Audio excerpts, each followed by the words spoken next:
Original story. End of a 38-year-long marriage. My husband Jeff and I used the same computer. One morning I got up, turned it on, minimized a bunch of his windows, and discovered a message to a friend with a photo of a girl.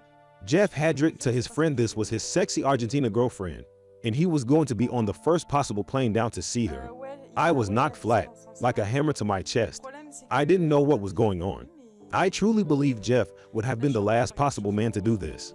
So I snooped and discovered that they had been sexting for a long time. It wasn't until weeks later that I figured out it was 2 years. The sex stuff was disturbing, but what broke my heart were all the "I love you, I dream about you at night, and I'll be down to Argentina as soon as the borders are open." For quite a while I was in shock, not knowing what to say or do, just not able to grasp what was happening. One night I was reading in real time what Jeff was writing to her downstairs. "I want to taste your garden." I snapped, got out of bed, and confronted Jeff while he was sexting her, telling him that if he was in love with another woman, he had to leave immediately. He looked panicked, claimed it was meaningless, a video game, that COVID has taken away everything I loved first. Later I discovered the sexting had been going on for 2 years. So much for COVID made me do it, that he had no intention of leaving me, and that he was never going to Argentina. A few days later he confessed that he was planning to go when their borders opened. Had I never seen that message to his friend, never known about the affair, I would have booked his ticket, helped him pack, kissed him goodbye, and said, "Have fun, honey." It was some girl who had shown up at one of his friend Richie Ramon's concerts. Jeff has traveled with him a lot, helping out with the tour. She had taken a photo of her and Jeff, which is her Facebook profile pic.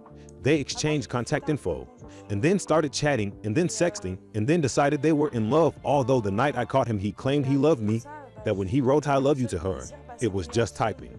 He said the reason he had this affair was because I am a cold fish, true unaffectionate, true didn't initiated sex unless drunk. But I have never once said "not tonight, honey" to him, and did not love him in the way he wanted to be loved, which maybe I should have been aware of, except I thought he was as certain of my love for him as I was of his. After I confronted him, I cried, we wrangled. I wanted so much to be convinced that it was just some weird porn, that other couples had gone through this and come out and we could too. This went on for 2 days. I really thought Jeff would say, "I'm so sorry I hurt you. I've broken it off.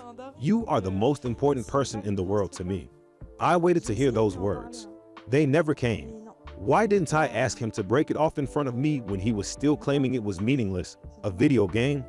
There was another confrontation and more tears when I saw that she was still sexting Jeff, saying "I love you, are you?" That night I asked him to stop, and he said he wasn't going to, not until he knew our marriage would work. He claimed I was making demands on him. I said our marriage can't possibly be fixed while you're still involved with this woman. If you don't stop, you have to leave. Again, I was so desperate I relented.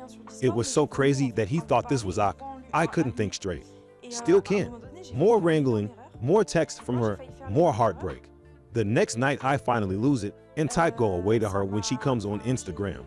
I didn't even know Jeff had an Instagram account until I started snooping.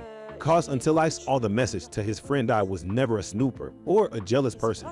Jeff was furious that I had typed to her and claimed he had broken it off with her hours before but hadn't told me. I said, "I can see all your Instagram posts. There was nothing about it's over." Jeff said I sent her an email, "Can I see it?" No, I deleted it. I no longer believe this. More wrangling, more of me weeping and begging.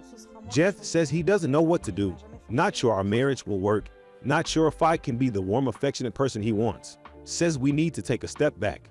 I can't take a step back cause my brain won't stop going over and over the things I read and saw and trying to think and hope about what we can do and say to fix this thing, and all I wanted was to work this out so we could stay married.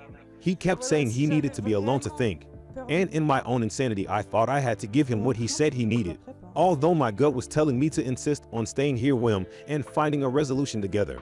Which, yes, did include the possibility that we might break up, but at least I would have felt that we had both really tried.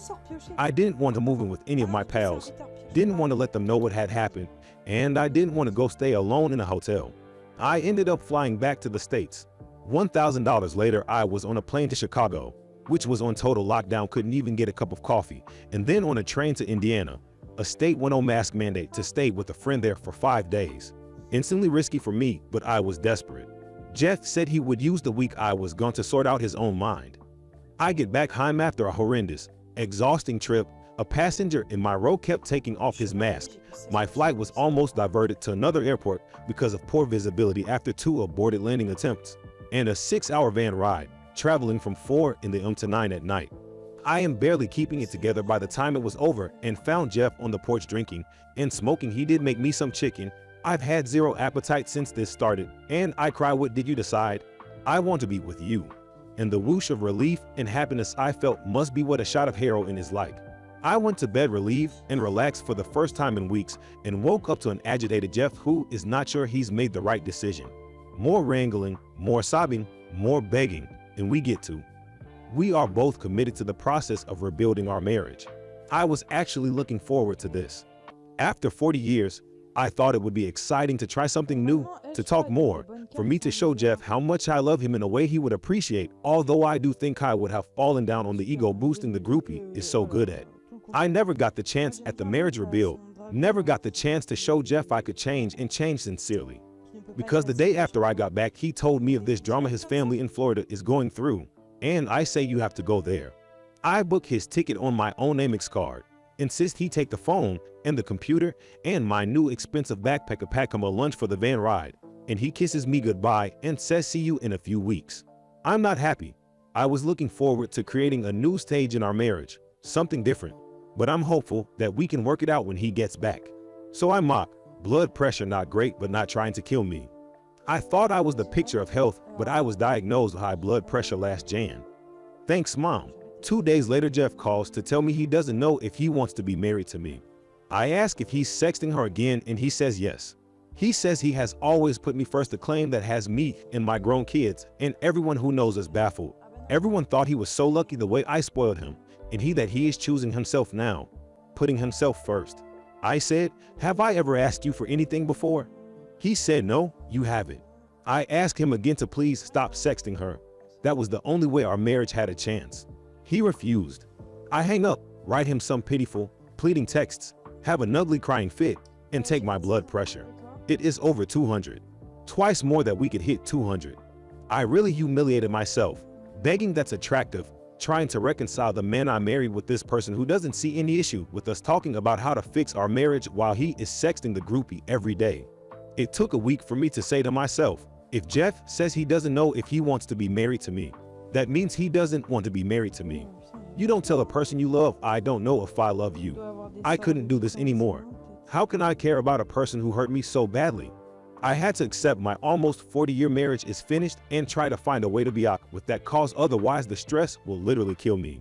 So I'm starting over, or trying to, at 67, left wondering what the fuck happened. Any clarity would be greatly appreciated. Thank you for watching.